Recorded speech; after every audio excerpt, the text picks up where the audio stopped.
Assalamualaikum warahmatullahi wabarakatuh. Alhamdulillahi rabbil alamin wa ashhadu an la ilaha illallah wahdahu la syarika lahu waliyus salihin wa ashhadu anna sayyidana wa nabiyyana Muhammadan abdullahi wa rasuluhu as-sadiqul amin. Allahumma salli wa sallim wa barik ala sayyidina Muhammad wa ala alihi wa sahbihi wa man tabi'ahum bi ihsanin ila yaumiddin. Allahumma allimna ma yanfa'una wa anfa'na bima 'allamtana wa zidna ilman wa tuqa. Para jemaah sekalian yang dimuliakan Allah Subhanahu wa taala,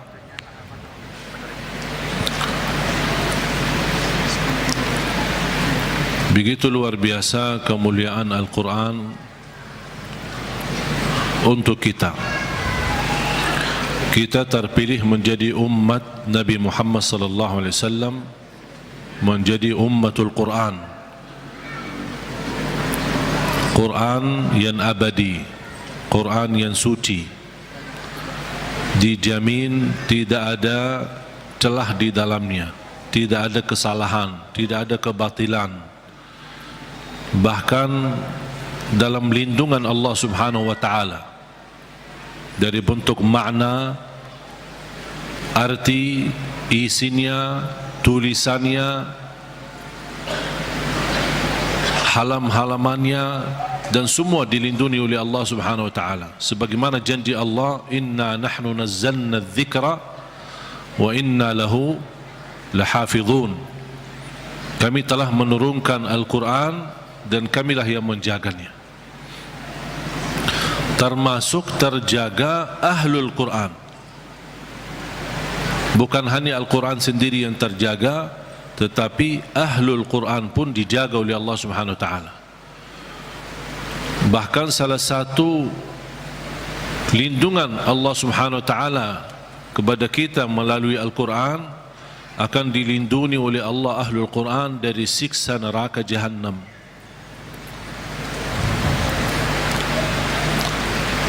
Artinya, kalau ada seorang ahlul Quran tapi masih berlaku dosa maksiat, dan seandainya dihukum oleh Allah untuk masuk neraka sementara, untuk disucikan dan membersihkan dari dosa dan maksiat, neraka pun tidak akan mampu menghanguskan kulitnya dan tidak akan mampu membakar hatinya, karena isinya Al-Quran.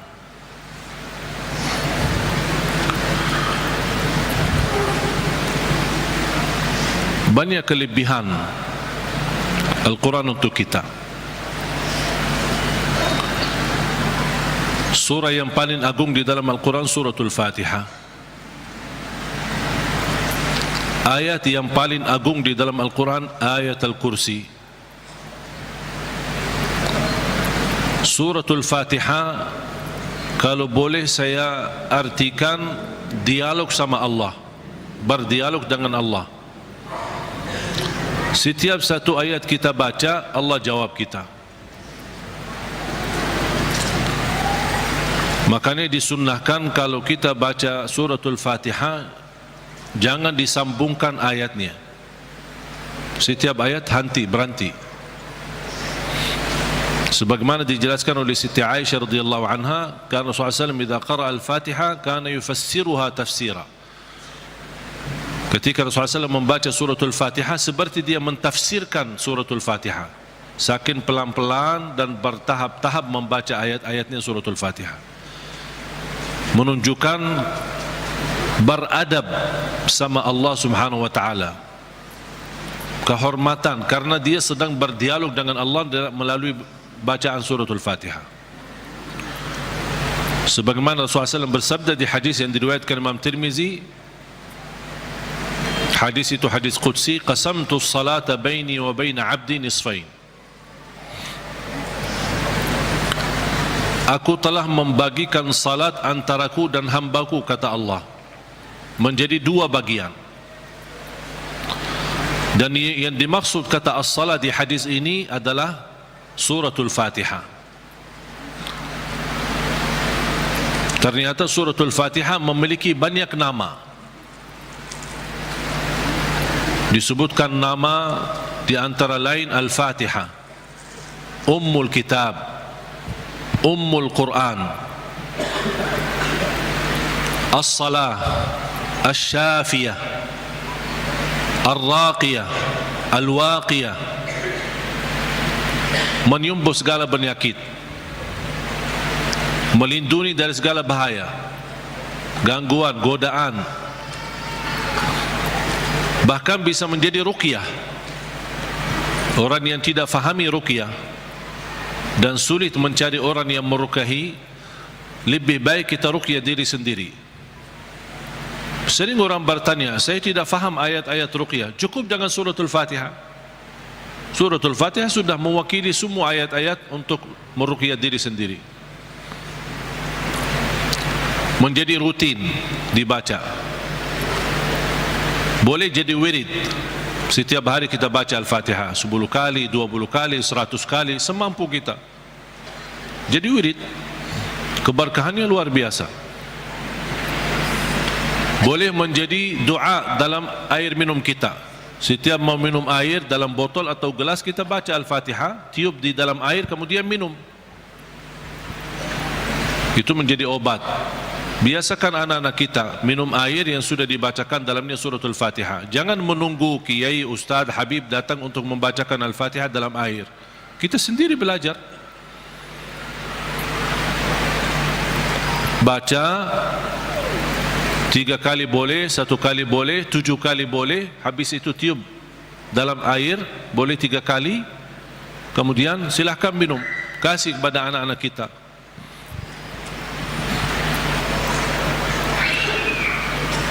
Al-Fatihah sebagai obat menyembuhkan penyakit kita.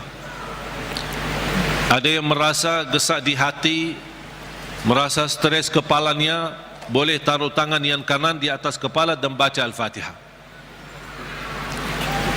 Di atas dada kita baca Al-Fatihah. Itu sungguh subhanallah. Al-Quran sebenarnya seluruh Al-Quran, seluruh isi Al-Quran itu obat. Qul huwa lilladzina amanu hudan wa shifa. Sungguh Al-Quran itu petunjuk dan obat, menyembuhkan penyakit bagi orang-orang yang beriman. Berarti Al-Quran menyembuh penyakit hanya berlaku bagi orang yang beriman. Yang tidak beriman tidak berlaku.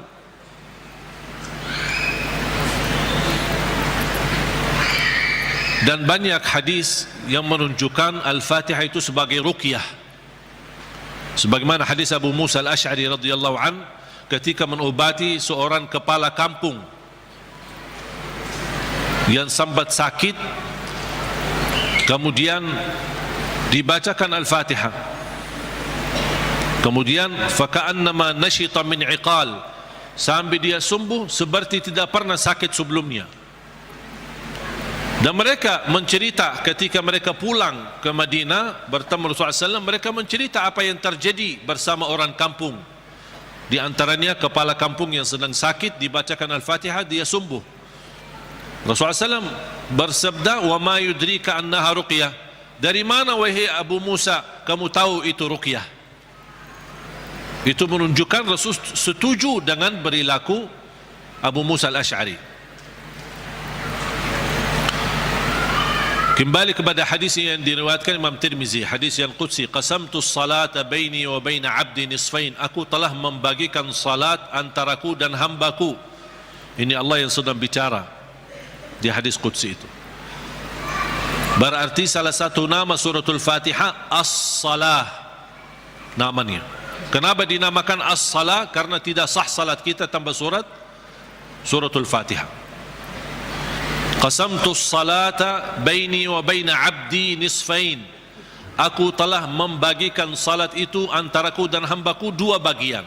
Fa idza qara'a 'abdi alhamdulillahi rabbil alamin qala Allah hamadani 'abdi. Ketika hamba berkata alhamdulillahi rabbil alamin qala Allah, Allah jawab. Cuba bayangkan jemaah sekalian, setiap satu ayat dari suratul Fatihah kita baca, Allah jawab kita.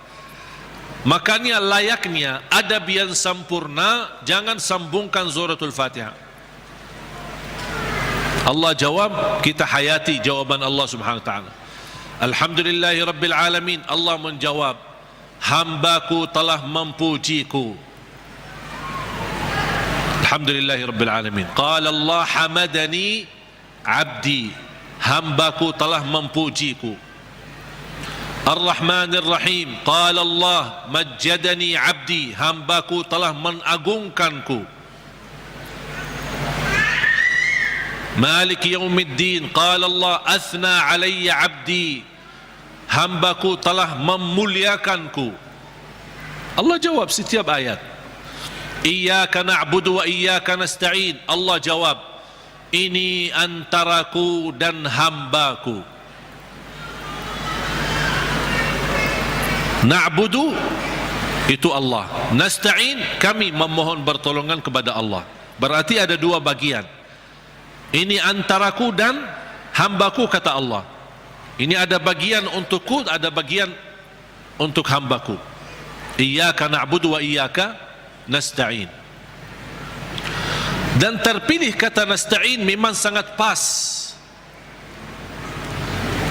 Kenapa tidak terpilih iyyaka na'budu wa iyyaka natawakkal? Iyyaka na'budu wa iyyaka nasbir. Iyyaka na'budu wa iyyaka nu'min. Kenapa terpilih kata nasta'in? Karena kita tidak mampu menyempurnakan ibadah sebagai hak Allah tanpa pertolongan dari Allah. Berarti cocok kata nasta'in. Imam Ibnul Qayyim membuat satu buku gara-gara kalimat ini, Iyyaka na'budu wa iyyaka nasta'in. Bukunya 2 jilid, lebih dari 400 halaman. Hanya membahas Iyyaka na'budu wa iyyaka nasta'in. Madarijus salikin fi manazili iyyaka na'budu wa iyyaka nasta'in. Sudah ada dalam bahasa Indonesia. Atau silahkan, kalau keberatan membeli bukunya mungkin mahal, bisa anda download di Google, Syekh Google. Buka nama bukunya Madarijus Salikin fi Manazili Iyyaka Na'budu wa Iyyaka Nasta'in. Selain buku ini yang sangat bagus yang dimiliki oleh Imam Ibnul Qayyim, buku yang kedua adalah Zadul Ma'ad. Zadul Ma'ad. Kata guru saya, fantasnya dan layaknya setiap orang Muslim menyimpan buku ini di samping tidurnya, di tempat tidurnya. Sebelum mau tidur, baca walaupun 1 halaman dari buku itu. Kenapa? Karena buku Zadul Ma'ad termasuk buku yang terbagus membahas ibadah-ibadah dan sehari-hari Nabi Muhammad. Dan kita bisa terapkan setiap hari. Ini baca amalannya apa, ini baca amalannya apa. Gimana tidurnya Rasul, gimana ibadahnya Rasul, gimana zikirnya Rasul, gimana makanannya Rasul, gimana perginya dan jalannya Rasul. Itu semua dibahas dalam buku itu, Zadul Ma'ad. Silakan buka di Google juga. Banyak Syekh Google hebat itu, semua ada. Karya Imam Ibnul Qayyim. Kalau anda bisa beli 2 buku ini atau bisa download di internet, itu sangat bagus. Sudah ada dalam bahasa Indonesia. Iyyaka na'budu wa iyyaka nasta'in. Qala Allah, ini antaraku dan hambaku, dan apapun yang hambaku minta aku berikan. Coba gimana jawaban Allah. Iyyaka na'budu wa iyyaka nasta'in, ini antaraku dan hambaku, apapun hambaku meminta aku berikan.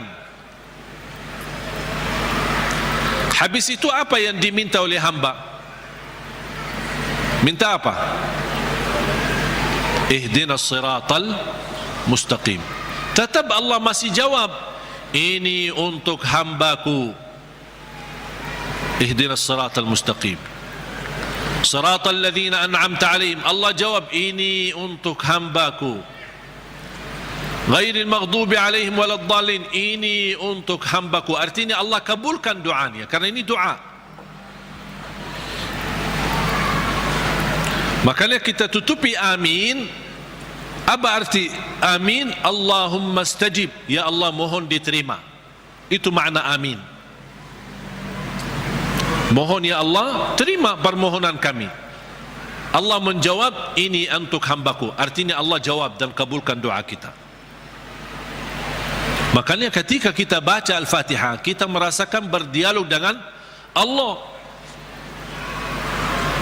Dan suratul Fatihah, dua macam doa ada di dalamnya. Ada dua macam doa. Doa ibadah dan doa masalah. Bukan masalah ya. Masalah. Doa ibadah dan doa masalah. Apa beda doa ibadah sama doa masalah? Ini ada dua macam doa, dan dua-duanya ada di dalam suratul Fatihah. Doa ibadah yang isinya memuji Allah tanpa meminta. Doa ibadah memuji Allah tanpa meminta, tidak ada permintaan. Contoh, Alhamdulillahi Rabbil Alamin. Apa permintaannya? Tidak ada. Cuman artinya apa? Memuji Allah. Segala puji bagimu ya Allah. Dan tidak ada kata yang terindah daripada kata Alhamdu,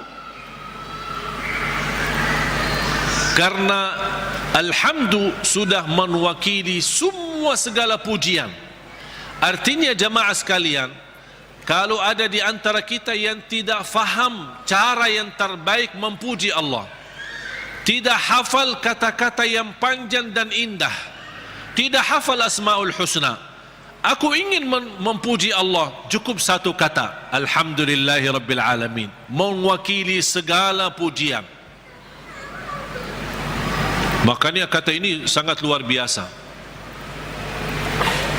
Kalau diartikan dalam bahasa Arab, segala puji bagimu ya Allah, artinya semua pujian bagimu ya Allah, segalanya.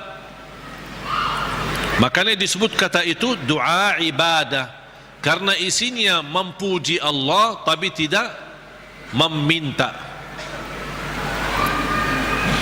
tidak meminta apa-apa. Doa yang kedua, doa masalah, yang isinya memohon sesuatu. Memohon sesuatu. Contoh, ihdinas siratal mustaqim. Itu kan ada permintaan. Makanya disebutkan doa masalah. Layaknya setiap kita berdoa diawali dengan doa ibadah, baru masuk kepada doa masalah. Itu adab, tata cara doa. Jangan langsung baru berdoa, ya Allah ampuni ya Allah. Puji dulu, karena Allah senang mendengar pujian hamba. Allah senang. Buat Allah senang dulu, baru minta. Dan itu sudah dibuktikan oleh suratul Fatihah. Makanya saya selalu berkata, bagi orang awam yang tidak bisa berdoa, tidak mampu doa, tidak hafal doa, atau tidak memfahami bagaimana bisa berdoa, dia cukup membaca Al-Fatihah mewakili semua doa. Karena isinya doa ibadah ada, memuji Allah tanpa meminta, dan juga ada isinya doa masalah.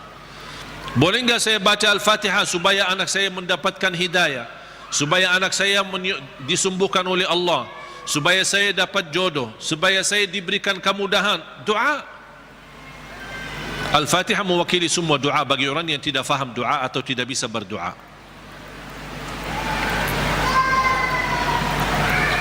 Jadi diawali doa kita dengan ibadah atau doa ibadah yang isinya memuji tanpa meminta, baru masuk ke tahap yang kedua, doa masalah, memohon kepada Allah Subhanahu wa taala.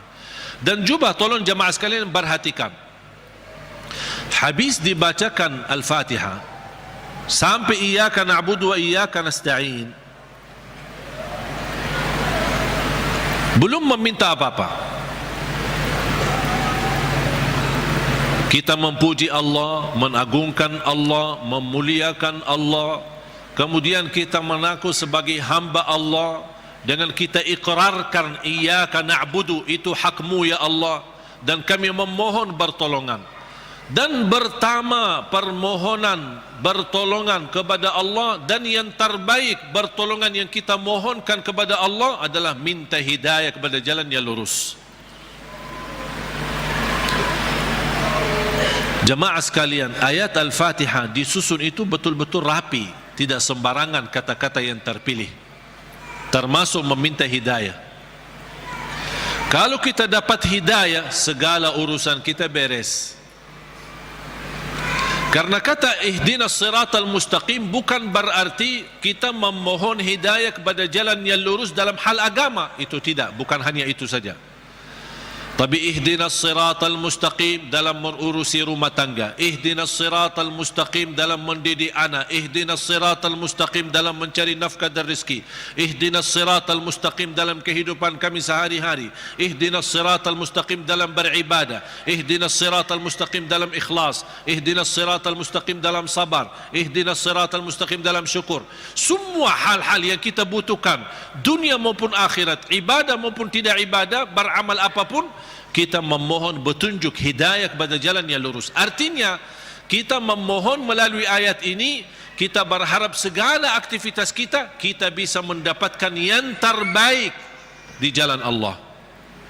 Ihdinas siratal mustaqim, berilah Allah petunjuk kepada jalan yang lurus, yang terbaik. Yang terbaik ikhlas, yang terbaik rumah tangga, yang terbaik mendidik anak, yang terbaik dalam menjaga diri, yang terbaik melindungi diri, yang terbaik mencari nafkah dan rezeki, yang terbaik mencari kerjaan yang baik, yang terbaik dalam beribadah, yang terbaik dalam tahajud, yang terbaik dalam majlis ilmu, yang terbaik dalam menghafal Al-Quran. Semua kita berharap melalui ihdinas siratal mustaqim sudah termasuk segala yang kita inginkan, dan kita hanya meminta bukan sesuatu yang baik tapi yang terbaik. Ihdinas siratal mustaqim. Contohnya seperti apa? Siratal ladzina an'amta alaihim. Ya Allah, kami memohon petunjuk kepada jalan yang lurus sebagaimana ada hamba-hambamu yang telah mendapatkan karunia nikmat-nikmatmu. Siratal ladzina an'amta alaihim. Ya Allah, kami ingin dapat seperti mereka. Seperti Sayyidina Abu Bakar, seperti Sayyidina Umar, seperti Sayyidina Utsman, seperti Sayyidina Ali, seperti Siti Khadijah, seperti Siti Aisyah. Kita ingin seperti mereka, siratal ladzina an'amta alaihim. Janganlah ya Allah seperti orang-orang yang dimurkai oleh Allah atau orang yang tersesat. Ghairil maghdubi alaihim waladdallin. Ya Allah, jauhkan, lindungilah kami dari situ, dari hal-hal yang mendapatkan kemurkaan-Mu. Kami tidak mau. Kami mau sebagaimana hamba-Mu yang telah menerima karunia nikmat-nikmat, siratal ladzina an'amta alaihim. Itu yang kami mau ya Allah. Tapi jangan di jalan orang-orang yang dimurkai Allah dan orang-orang yang tersesat. Apa beda al-maghdubi alaihim waladdallin? Bedanya apa? Orang yang dimurkai Allah sama orang yang tersesat. Orang yang dimurkai Allah yang memiliki kemampuan ilmu tapi tidak menggunakan ilmu untuk mendekatkan diri kepada Allah, sombong.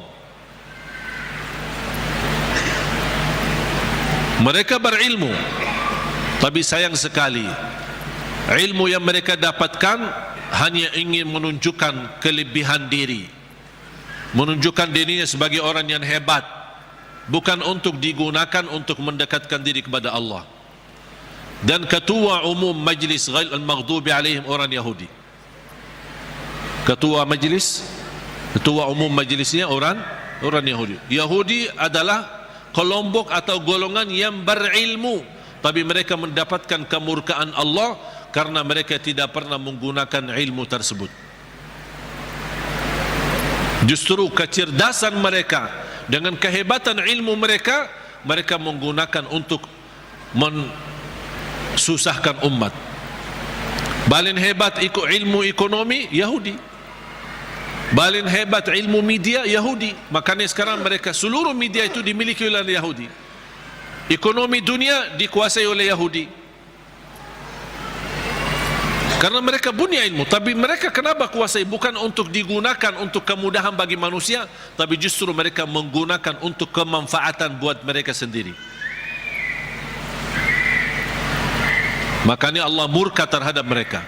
Waladhdallin, orang-orang yang tersesat, yang suka mengamalkan amalan-amalan tapi tidak ada ilmunya. Kenapa kamu lakukan? Tidak tahu. Saya cuma suka itu, tapi tidak ada ilmunya. Contohnya, ketua umum majlis Waladhdallin adalah Nasrani. Nasrani ahli ibadah, beda sama orang Yahudi. Kalau Yahudi ahli ilmu, kalau Nasrani ahli ibadah. Bahkan mereka menggunakan rahbaniyah, memaksakan diri beribadah sepanjang hari. Sampai ada yang mendiamkan diri di sebuah tempat yang tidak bisa ditinggalkan, tidak mau nikah, tidak mau makan daging, tidak mau makan ini segala. Ini semua dilakukan oleh mereka. Itu yang tidak ada dasarnya, berlebih-lebihan. Islam melarang kita berlebih-lebihan beribadah. Sebagaimana ada 3 orang ketika datang ke Madinah mendengar betapa ibadah Rasulullah SAW, sambil salat tahajud, sambil bangka kakinya. Kita pernah enggak bangka kaki kita? Pernah, ketika begal, capek urus dunia, bukan karena tahajud. Bagaimana SAW puasanya, gimana SAW tahajudnya, gimana SAW ibadahnya. Ada 3 orang mendengar berita-berita, sambil mereka merasa, aduh, kalau Nabi Muhammad begitu luar biasa ibadah ini, gimana kita? Sambil ada di antara mereka yang berkata, kalau memang begitu ibadah Rasulullah SAW, saya akan berpuasa, tidak akan buka. Artinya mau berpuasa setiap hari, sepanjang hayatnya, sepanjang hidupnya. Bukan tidak makan sama sekali, tetap makan, tapi maksudnya setiap hari mau puasa sambil mati. Yang satu lagi kata orang, saya akan tahajud, tidak akan tidur. Yang ketiga berkata, saya tidak akan nikah. Karena dia merasa terhina, atau merasa dirinya rendah, atau merasa dirinya tidak ada artinya dibanding ibadah Rasulullah SAW. Kalau Rasul saja yang diampuni Allah begitu luar biasa hebat ibadahnya, aku merasa malu, ya udah saya tidak mau nikah. Mengapa? Agar saya kosongkan waktu saya untuk beribadah, mendekatkan diri kepada Allah. Ada di antara mereka yang di riwayat lain disebutkan, saya tidak mau makan daging. Berita ini, bercakapan mereka ini, berbicaraan mereka ini sampai ke telinga Rasul. Rasul naik mimbar. Ma balu aqwamin, mengapa ada kaum atau berkataan seperti ini? Inni la atqakum lillah wa akhsyakum lah. Aku yang paling takwa kepada Allah dan paling takut kepada Allah. Aku tahajud dan tidur, aku puasa dan buka puasa, aku makan daging atau juga nikah. Rasul menceritakan ini semua tidak akan menghalangi kita kalau kita mau bersungguh-sungguh beribadah. Itu yang disebutkan kata rahbaniyah yang sering dilakukan oleh Nasrani.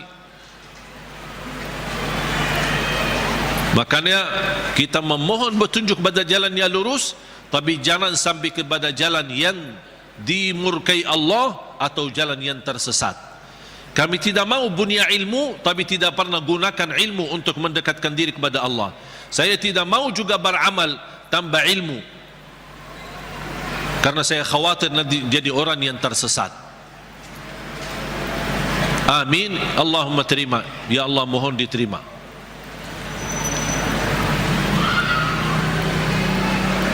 Oleh karena itu jemaah sekalian dimuliakan Allah Subhanahu wa taala, coba betapa mulianya suratul Fatihah.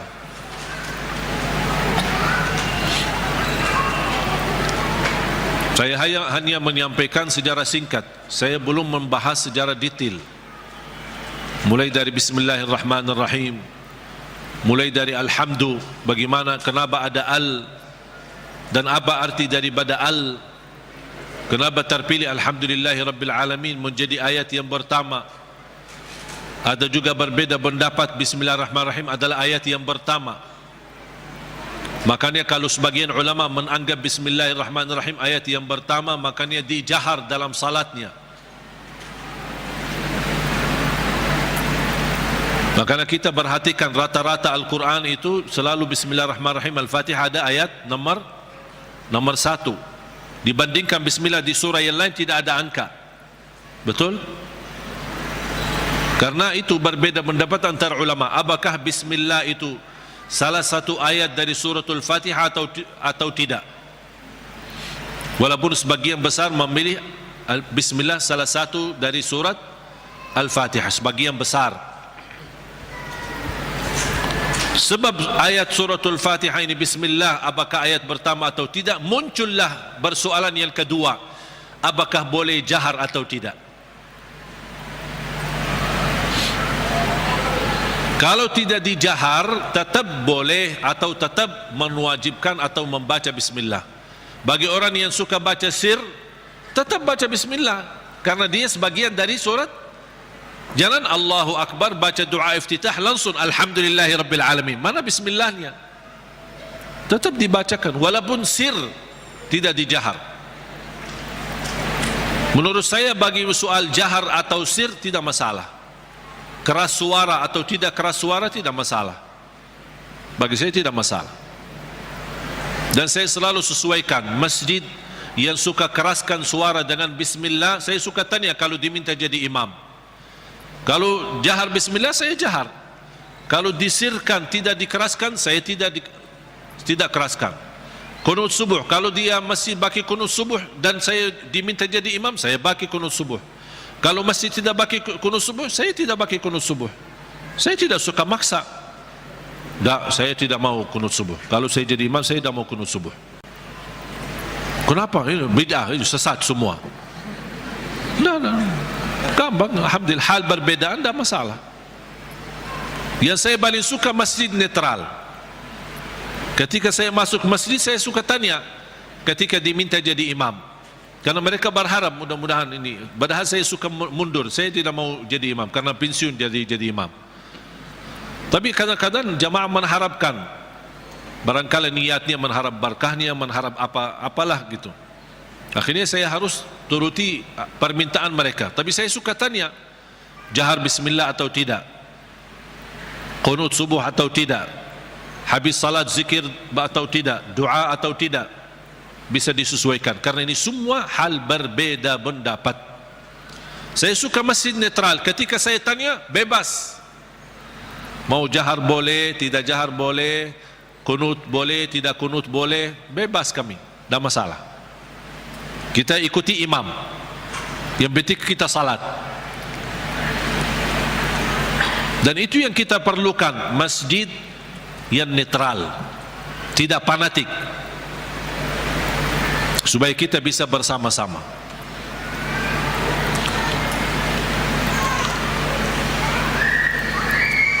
Bismillahirrahmanirrahim. Kalau kita hitungkan Al-Fatihah berapa ayat? Berapa? 7. Itu sudah disepakati. Itu sudah disepakati. 7 ayat. Sekarang gimana kita bisa jelaskan? Kalau bismillah sebagian dari suratul Fatihah, gimana kalau kita hitungkan ayatnya? Ayo kita mari sama-sama hitung. Bismillahirrahmanirrahim 1, Alhamdulillahirabbil alamin 2, Ar-Rahmanir-Rahim 3, Maliki Yaumiddin 4, Iyyaka na'budu wa iyyaka nasta'in 5, Ihdinas siratal mustaqim 6. Berarti tinggal berapa? 1 ayat. Siratal ladzina an'amta 'alaihim ghairil maghdubi 'alaihim waladdallin. 1. Berarti jadi berapa? 7. Bagi ulama yang pendapat bismillah tidak sebagian dari suratul Fatihah, tidak dihitung sebagian dari ayat suratul Fatihah, berarti ayo coba kita hitung. Kalau dikeluarkan bismillah, mari kita hitung ayat pertama apa? Alhamdulillahirabbil alamin 1, terus Ar-Rahmanir-Rahim 2, terus 3, 4, 5, 6,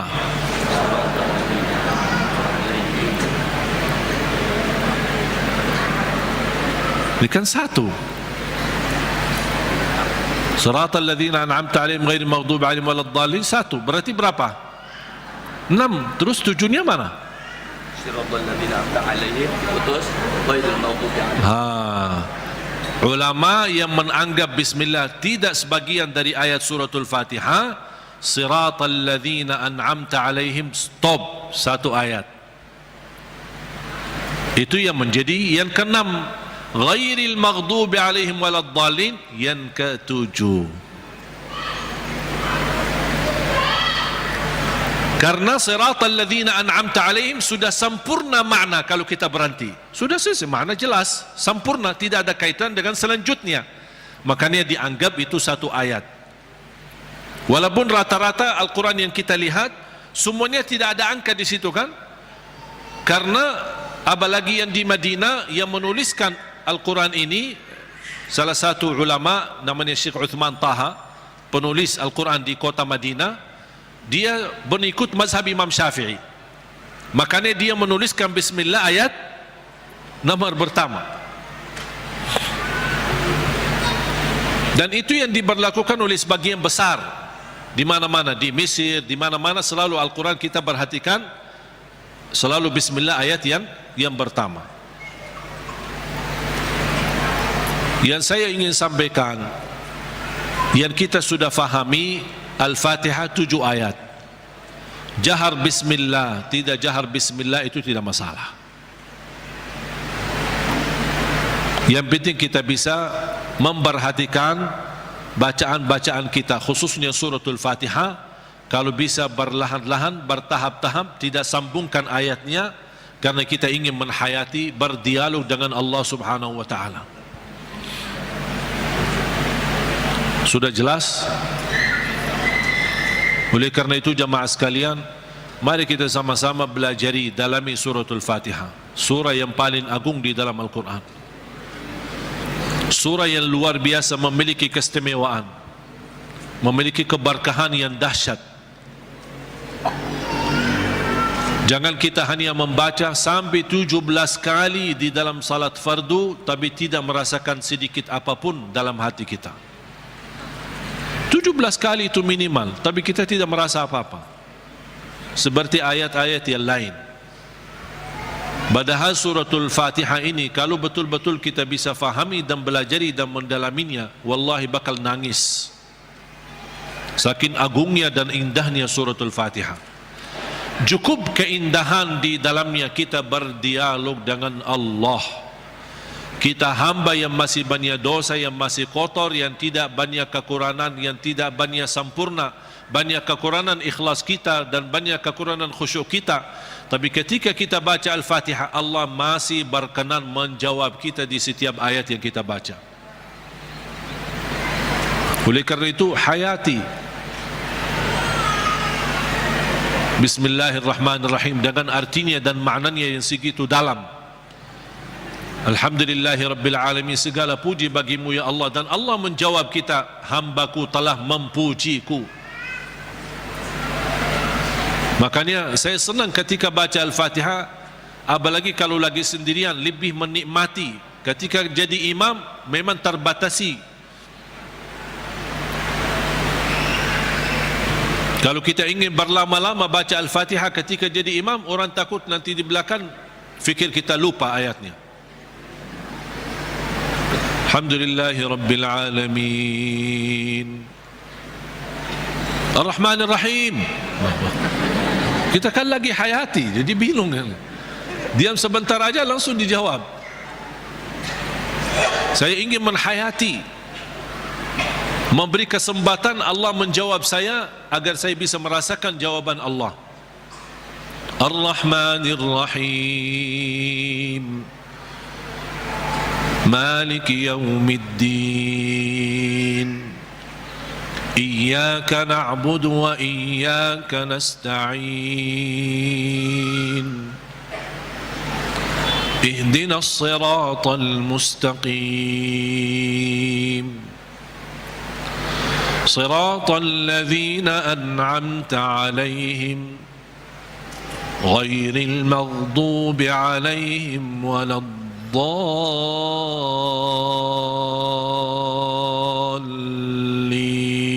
الضالين آمين. Amin sama seperti baca Yasin. Gimana baca Yasin? Yasin. Gitu ya? Betul? Gimana? Yasin. Gimana baca Yasin? Yasin. Amin. Kita sering waladhdallin. Amin. Apalagi anak-anak. Amin. Yasin.